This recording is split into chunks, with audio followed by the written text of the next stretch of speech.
So, boy, we poured this the other night at the tasting. You know that we have our Saturday tasting. You got to come join us. Well, okay. First Saturday of the month. It's a hoot. It's a bunch of regulars now. Anyway, this was a huge hit. Duh. And Would you stop ordering wine from these guys? well, that's the thing. Because I'm sick and tired of writing This about is them. probably like the fourth or fifth Syrah we've done for them. Well, whatever you buy from them. I mean, I'm in constant amazement at how they can make wines like this at these prices. I really am. I mean, this is one of the few wineries that blows me away every time. And I personally think this is the best Syrah they've made.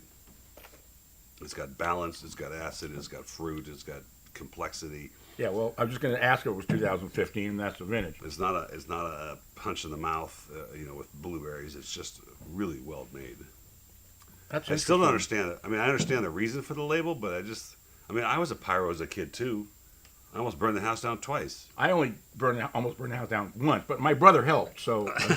But the nose is just complex and just so much.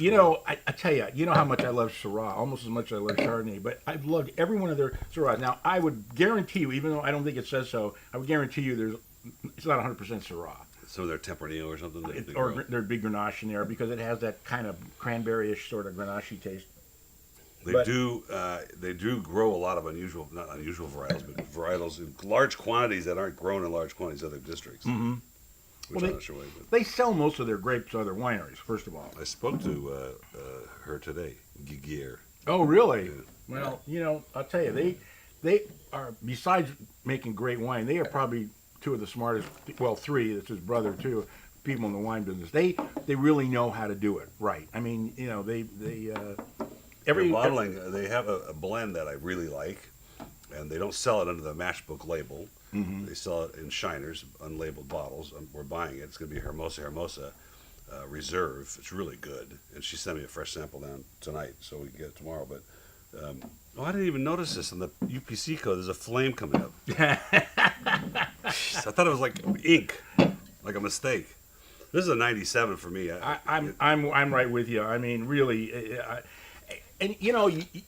people ask us, well, how do you come up with the numbering system, and why your numbers are going to be different from somebody else's numbers? Well, that's why we're human beings, okay? We have different tastes, but Paul and I both agree, one of the few times we actually do, that you also have to take into consideration the price. Absolutely.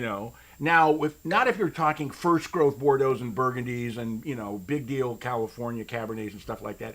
That's not even the wine business. That's the lunatic fringe, okay? But when you're talking about the wines that people drink every day, you got to consider the price. Now I've tasted Syrahs that were $20 that honestly were not anywhere near as good as this.